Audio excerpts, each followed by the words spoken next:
transferi para lá a terceira idade, mas ele disse para dar um tempo, que é para a senhora não se sentir traumatizada. E eu disse, tudo bem. A partir do momento que eu no trabalho dela não implico, mas também não quero que ela implique no meu. E foi pacífica essa coexistência ou não? Não foi pacífica nada, porque na segunda já fazia parte do meu contrato, por isso, normalmente eu tomei conta dos miúdos, não é? Embora ela estivesse também, mas eu já fazia o meu trabalho sem lhes estar a pedir satisfações. E quando é que se apercebeu que as coisas seriam muito mais complicadas e graves no relacionamento entre aqueles jovens? Foi quando eles estavam chateados uns com os outros. Havia lá uma salinha que eu os punha a fazer os deveres. E eles, quando estavam chateados uns com os outros, começavam a dizer que fulano violou-te, cicrano violou-te. Começavam a agredir-se assim uns aos outros. Mas pensei que era por estar chateados. Por estar chateados uns com os outros, que é que faziam aquilo? Quando foi um fim de semana, isto passado para aí 8 dias que eu peguei ao serviço, dormiam 4 numa camarada e 3 noutra. E 2 dos que dormiam na que estavam os 3 foram passar o fim de semana. E ficou um sozinho. Com a família? Um foi com a família, o outro acho que foi com um casal voluntário. Sim, senhor. Saíram da instituição? Saíram. E ficou, portanto, um sozinho daquela camarada? Daquela camarada. E eu, às 11 da noite, disse para ele dar banho, como fazia sempre, escovar os dentinhos, e disse para ele, e vestiu o pijama, e disse, vais-te deitar. E o miúdo em pânico, foi o que me chamou mais a atenção, foi isso. Foi o que o miúdo em pânico disse, em cima da cama dele, disse que não dormia lá sozinho porque entravam para a janela e que iam violá-lo. E quando o miúdo me disse isto, eu não disse mais nada, eu vi no rosto dele que alguma coisa se passava. Viu a verdade, ele estaria a dizer a verdade, não é? Porque senão não estava em pânico. Ao pânico dele, ele estava a dizer a verdade, mas eu não perguntei nada, só fui tirar a camarada dos outros. Mas aí lembrou-se daquelas tais zangas dele na tal sala de estudo, não é? Absolutamente, fui logo de imediato. E percebeu que aquilo afinal era mesmo, ou seria mesmo verdade, não é? Foi logo de imediato, ou seria uma coisa mais séria, claro, sim. Porque assim, aqueles miúdos, se a gente souber falar com eles aceitam as coisas. E eu então fui consultar os outros 4 e disse, olha, eu vou buscar o vosso colega para dormir aqui. E eles ficaram todos contentes, uma vez que eu estava a tratá-los como pessoas adultas, eu fui consultá-los. E eles levantaram-se todos, que eu já os tinha deitado, e foram ajudar a buscar o colchão do outro miúdo. E falaram sobre estes assuntos ou não? Naquela noite não. Eu só disse, o vosso colega pode dormir aqui? E eles todos prontos, podem. Vamos buscar o colchão e pusemos no chão, que a roupinha feita que o Santo estava, e ele dormiu lá. Eu, como os outros já estavam acomodados, não achei que fosse tirar-lhe o sono e falar naquele assunto. No sábado a seguir, às 8h30 da noite, eles estavam todos nessa linha, eu perguntei, olha, o vosso colega disse-me isto assim ontem à noite, vós sabeis de alguma coisa? Eles começaram todos a dizer. Portanto, eram abusados pelos mais velhos? Sim, começaram todos a dizer, não houve um que ficasse calado. Perdão. E que aquilo começou a dar volta à minha cabeça, porque era assim, primeiro eram quando estavam chateados, depois é outro, e depois já dizem aquilo tudo. Então isto passou-se em 2000? Em 2000. Portanto, isto foi num sábado, portanto, na sexta-feira começou outro miúdo, no sábado foi esta situação com eles todos, e no domingo às 7 da manhã entrou uma senhora, uma funcionária que é a única exemplar que trabalha lá em condições, desde que entra até sair. Essa senhora pegou a trabalhar às 7 da manhã e eu fui-lhe perguntar se ela sabia daquelas conversas. E diz, ela é verdade, dona Aida. Eu estou aqui desde que isso abriu, desde que esta casa abriu, e sempre isto aconteceu. Na posse dessas informações, o que é que a Aida fez? Eu procurei logo o psicólogo Vítor Martins, que ele já me conhecia desde 98, há 2 anos atrás, quando eu corri no rendimento mínimo e ele trabalhava na Segurança Social, ele já me conhecia dessa situação, porque quem andava com o rendimento mínimo começou a frequentar um curso de cuidado de idosos, senão cortava o rendimento mínimo. E eu andei nesse curso, e antes de começar o curso, esse Vítor Martins, psicólogo, era na altura funcionário da Segurança Social, ele antes de nós começarmos o curso, teve uma consulta connosco, uma de cada vez, para saber se nós estávamos interessadas, para ver as nossas capacidades e isso tudo. Estavam aptas, portanto. Portanto, ele, desde 98, que me conhecia. Quando foi esta situação, ele em 98 era da Segurança Social, em 2000 estava no Lar Juvenil. E eu disse-lhe ao Dr. Vítor Martins, é assim, os miúdos contaram-me isto, a senhora funcionária confirmou, por isso eu peço que vocês tomem uma atitude. Que atitude é que tomaram? A resposta dele, para que é isso, eu como pessoa fico indignada, porque tenho 2 filhos e já fui criança, senti-me indignada perante a resposta dele, porque ele disse-me que naquelas casas havia essa tendência. Portanto, achava natural? Ele achava natural. Como se fosse uma espécie de ritual. Os mais velhos abusavam dos mais novos. Mas vindo aquilo de um psicólogo, Vindo de quem venha, não é? Mas sendo ele, até se fosse uma pessoa normal como eu, que não tivesse estudos, mas sendo ele psicólogo, que estuda na matéria das crianças, ele dizer-me aquilo, eu ainda mais por baixo fiquei. E o que é que a Aida fez? Fui ter com o Albertino do Fundo, vereador da Câmara Municipal e mesário da Santa Casa. E então? E esse senhor manda em todo lado, manda mais que o provedor. E como eu sabia disso, em vez de ir ter primeiro com o provedor, fui ter com ele. E contei-lhe a situação. Outra resposta que ele me deu: Dona Aida, pensa que foi a senhora que descobriu? E eu cada vez, constante ia subir um degrau, eu mais desilusões tinha. E nessa subida de degrau chegou onde? Cheguei ao provedor. Da Santa Casa da Misericórdia? Sim. E ele disse-me, e eu na altura acreditei nele. Porque ele disse-me: Dona Aida, o engenheiro, posso dizer o engenheiro, ele já faleceu, não vou mencionar em memória dele, mas as pessoas sabem. Morreu de repente, que era o provedor na altura, e eu a seguir vim para aqui. Mas não sei de nada disso. Portanto, isto foi na Secretaria da Santa Casa. Eu saí da Câmara Municipal do Pé do Albertino do Fundo, vereador da Câmara, e fui ter a Santa Casa. E estava eu numa sala, estava eu, o Dr. Magalhães e o provedor. E eu tive esta conversa com ele, contei-lhe toda a situação. E o senhor provedor nunca me esquece, nem nunca me vai esquecer enquanto eu existir. É que ele piscou o olho para o Dr. Magalhães e disse assim: Dona Aida, faça-me isso por escrito, que é para eu dar a saber aos mesários. E fez? Fiz. Portanto, são as provas que eu comecei a ter. Fiz essa carta, mas quando eu tive esta conversa com o provedor, fui-me embora, não é? E escrevi essa carta e no decorrer disso, portanto, o psicólogo soube que eu tinha falado com o provedor. E então, os funcionários, os meus colegas, todos souberam do que eu estava a dizer. E um Fernando Maneta, ele chama-se Fernando Martins, ele num programa que eu fui, ficou muito ofendido por ele chamar Fernando Maneta, mas ele e não é aquele o defeito dele, porque o defeito dele é outras capacidades que ele não tem, não é a falta de uma mão. Esse começou a juntar os internados... Você aqui em 7 minutos já arrasou com uma data de pessoas, portanto deve ter muitos amigos. Olhem, mas eu... Não temo represálias. Tenho mais amigos, não temo. Não, absolutamente nenhumas. Portanto, este Fernando Martins, ele começou a juntar os internados grandes, que eram os que eu estava a dizer que violavam os pequenos, para me baterem. Portanto, eu como não tinha casa, estava a permanecer dia e noite na Santa Casa, eles tentaram arrebentar a porta do meu quarto. Continuamos no ano 2000 ou já passámos para 2001? Tudo no ano 2000, tudo no primeiro mês. Isto tudo no primeiro mês. Portanto, tentaram arrebentar a porta do meu quarto. Eu, aflita, liguei para o telemóvel do Sr. Provedor. Você estava sozinha, digamos, nessa denúncia e nessa espécie de luta, estava com um filho não é? de 14 anos, mas o meu filho, coitadinho, o que é que fazia? Eu estava a lutar sozinha. Mas eu digo que está sozinha na luta. Na luta não é propriamente em relação a esses jovens que queriam agredir, mas na denúncia deste caso, não é? Estou sozinha. Deste alegado caso de abuso sexual, sim. Toda a gente sabe e com os inspectores falar a outras pessoas, mas dar a cara ninguém dá, percebe? Com medo de represálias. E que outras represálias é que sofreu, nomeadamente o despedimento? Ai, tudo. Olhem, desde ser transferida para o lar de cheia idade, estive a dormir. Portanto, não houve nenhuma investigação, portanto, não há nenhuma penalização. Não, houve, portanto, mas eu quero só contar isto ao Manuel Luís, que é para ficar a entenderem. Sim.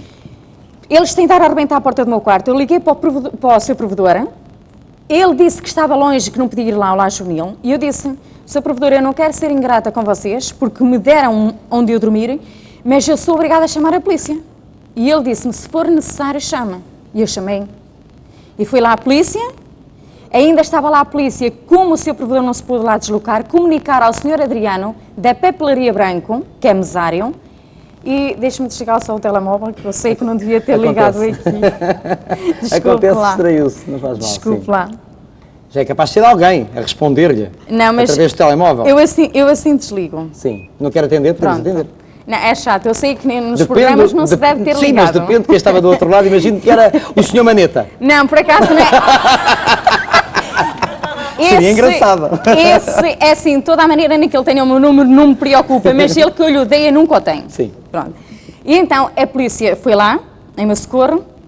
O senhor provedor, como entretanto esse Fernando Maneta, ligou para o Vítor Martins a dizer que eu tinha chamado a polícia. O Vítor Martins, pelos vistos, entrou em contato com o senhor provedor e o senhor provedor mandou o senhor Adriano porque não tinha mais nenhuma área disponível no domingo para lá ir. O senhor Adriano foi lá e depois de falar com os outros todos foi falar comigo e perguntou-me, foi a primeira vez que o senhor me tinha visto, que eu não conhecia, e diz-me ele: Dona Aida, então o que se passa? Conte-me lá o que se passa. E eu disse, olha, Sr. Adriano, eu para não estar a perder mais tempo, eu tenho esta carta escrita que o seu provedor me pediu, e eu, entretanto, escrevi, mas ainda não a meti porque não tive tempo. Leia. Leia. E ele leu-a. E disse ele, Dona Aida, meta isto o mais rápido possível, porque isto é muito grave. Portanto, esse senhor demonstrou que queria resolver o problema. Ele demonstrou que não sabia e derivado a dizer para eu meter a carta rápido, ele mostrou interesse em resolver. Nada. Portanto, ele disse para meter a carta, isto era num domingo, veja se está a ver os dias. Não, estou a acompanhar a história, temos é que acelerar agora Está um bem, mas bocadinho. é só este bocadinho, depois Sim, já sim. aceleramos, já voltamos, este bocadinho do Lar Juvenil é Já que tenho percebi que ninguém fez nada. Portanto, o senhor... Esse senhor mostrou boa vontade, Esse não é? senhor disse, Dona Aida, meta a carta o mais rápido possível, porque terça-feira, às terças-feiras de 15 em 15 dias, há a reunião de mesários. E como nesta terça coincide com a reunião, meta a carta o mais rápido possível, que é para falarmos já sobre este tema. Eu andava a tirar um curso na zona industrial e não gostava, eu nunca gostei de faltar, de chegar tarde a qualquer sítio que tenho, mas o Dr. Lázaro, que é o diretor do Centro de Formação Profissional, isso lhe devo, ele facilitou-me a chegar mais tarde um bocadinho, porque eu fui meter a carta. Como o Sr. Adriano tinha mostrado aquilo, eu também não quis falhar. Mas eles discutiram ou não o problema na reunião? Discutiram porque ao outro dia, ou seja, na quarta-feira a seguir, telefonam da secretaria para o psicólogo Vítor Martins, mas eu como não estava no lar, o meu turno era só à noite, tinha um bilhete debaixo da porta do meu quarto, esse bilhete tenho comigo, e os inspetores também o têm, onde ele diz para eu ir com urgência à secretaria, precisam de falar comigo. Inspectores da Polícia Judiciária? Que inspectores é que têm esse bilhete? Do Ministério da Segurança Social, Ministério da Segurança do Social. Dr. Begão Félix, desde já dou os meus parabéns, tanto a ele como à equipa que andou no terreno. Quando é que foi despedida? Fui despedida ao cabo de um ano.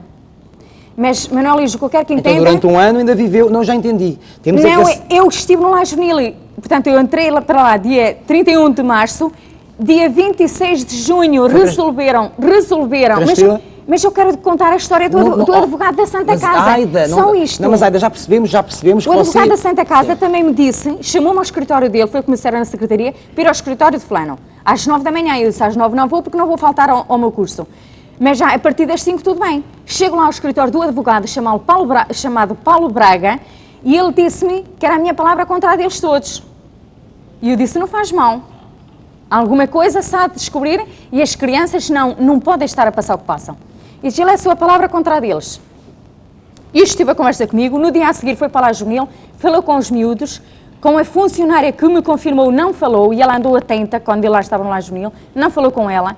A seguir, o Albertino de Fundo diz que eu ia ser transferida para o lado de Xeridade. E estive desde o dia 26 de junho até 30 não, até finais de fevereiro. Desde 26 de junho até finais de fevereiro, a dormir em colchões encharcados de xixi dos idosos, no lar de Xeridade pertencente à Santa Casa. Então, resumindo toda esta história, uma história dramática, o caso foi abafado. Foi. Só agora é que se está a falar deste Foi caso. abafado porque assim, eu denunciei às pessoas Claro. da Santa Casa. Já falou aqui do, Mas a do seguir- psicólogo, do advogado, de alguns mesários, funcionários, provedor. Ninguém tomou... Nada. Ninguém tomou o caso, não é? Em mãos. O caso que tomaram foi transferir-me para o lado de Xeridade. Essa foi a solução. Foi a solução. E abafaram o caso. E abafaram. Só agora é que se está a falar deste Eu a caso seguir, nos jornais. mas eu a seguir, Manuel Luís, eu fui ao Ministério Público no mês de junho de Ainda 2000. No mês de junho de 2000, eu denunciei no Ministério Público. E vou deixar ao Nuno Vaz, vou deixar ali para ele ver. A nossa produção, sim, nós acreditamos. Vou deixar para ele ver, que o Vítor Simões também quer ver essas coisas. E então, eu apresentei queixa no Ministério Público. O Albertino de Fundo, quando soube, disse-me se eu pensei que ia a algum lado, que aquilo que ia ser arquivado. Portanto, isto foi em junho de 2000. E foi. E passado um ano e tal aquilo foi arquivado, eu pergunto ao Ministério Público, neste caso, a PJ andou a investigar, a PJ de Vila Real andou a investigar, disseram-me a mim, foram os inspetores que me tenho que dizer deles, estiveram em minha casa, os estacionais, eles andaram à procura de mim, pois a Santa Casa sempre soube onde eu estava. Os inspetores da PJ andaram à minha procura e esse Fernando Maneta respondeu à PJ que eu estava em parte incerta, que falei o que não devia e agora que não sabiam de mim.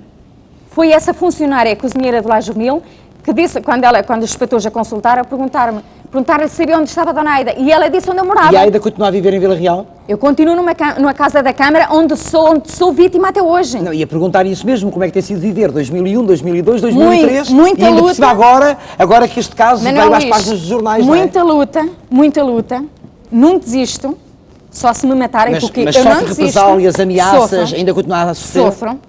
Eu quero deixar aqui os meus cumprimentos para o senhor agente Joaquim Soares da Rocha, que foi que me salvou a minha vida dia 8 de março de 2003. Foi este agente que salvou a minha vida. Estavam mais 5 agentes presentes, fizeram de conta. Se não fosse agente Rocha, as minhas vizinhas comiam-me viva. Isto tudo em mando de Albertino do Fundo. Aida, você vai voltar a Vila Real hoje. Vou... Não tem-me represálias Não, depois desta absolutamente conversa? nenhumas. Pronto, não me bata. Não, nenhumas. Manuel Luís, já esteve aqui uma colega entre aspas, esteve aqui a Dona Ana Maria, onde eu mando um beijinho para ela, que esteve comigo no Bombástico. Sim. Portanto, eu já denunciei esta história toda em 31 de janeiro no Bombástico de 2003. E houve algum desenvolvimento, entretanto, depois dessas denúncias no programa de televisão, agora que os jornais estão a falar outra vez do caso? Essas crianças, o que é que aconteceu a essas crianças? Antes dos jornais, foi-me dito, eu tenho 80% de Vila Real está ao meu lado. Por isso é que eu também sinto-me mais apoiada. Sim. E então essas pessoas comunicaram-me que o Sr. Ministro Begão Félix ia inaugurar o Lar Hotel da Santa Casa. E eu, quando soube, isto estava escrito nos jornais. E eu, quando eles me deram isso, mandei um fax de, 30 e tal páginas, umas cartas minhas, outras fotocópias que eu tinha para mandar, para o Sr. Ministro Begão Félix. Onde ele se foi logo pronto, também lhe quero dar os meus parabéns e lutem para o nosso país melhorar. Ela é um ministro atento. Portanto, ele atuou de imediato. Foram logo entidades para o terreno. Os meus parabéns também pela capacidade deles que eles tiveram. Então, 4 anos depois, as coisas mudaram. Ou estão a mudar? Estão a mudar porque assim o Sr. Ministro tem lá todas as provas. Agora, que é verdade. Vamos ver as sequelas que aquelas crianças, hoje já jovenzinhos, mantêm, não é? Mantém. Oh, Manuel Luís, estas crianças, marcadas para o resto da vida. enquanto viverem, aquilo vai permanecer na vida deles. Entende? É o que eu mais me revolto. Eu já disse, eu não sou melhor que ninguém, mas uma coisa que eu não admito. Mas esta cruzada que você assumiu desde há 4 anos tem a ver sobretudo com as crianças, têm que ser defendidas. Tem. Ainda por cima, crianças, todas, Tem. mas ainda por cima crianças entregues ao Estado. Ou seja, somos nós não, todos. É o Estado, somos nós, somos responsáveis por eles. Somos nós todos que estamos, nós contribuintes. Eu estou desempregada, mas já estive a trabalhar e quando voltar que tenciono, é assim, nós é que estamos a pagar para aquelas crianças estarem lá e ter estes tratos. Aida Simões. Muito obrigado, Aida. Daqui a pouco vamos voltar para a última parte do nosso programa. Eu vou conversar com o Fernando Mendes e vou também ligar para a sua casa. Só terá de dizer a frase do dia e a frase do dia é Olá Portugal, um programa sem igual. E é mesmo, então até já.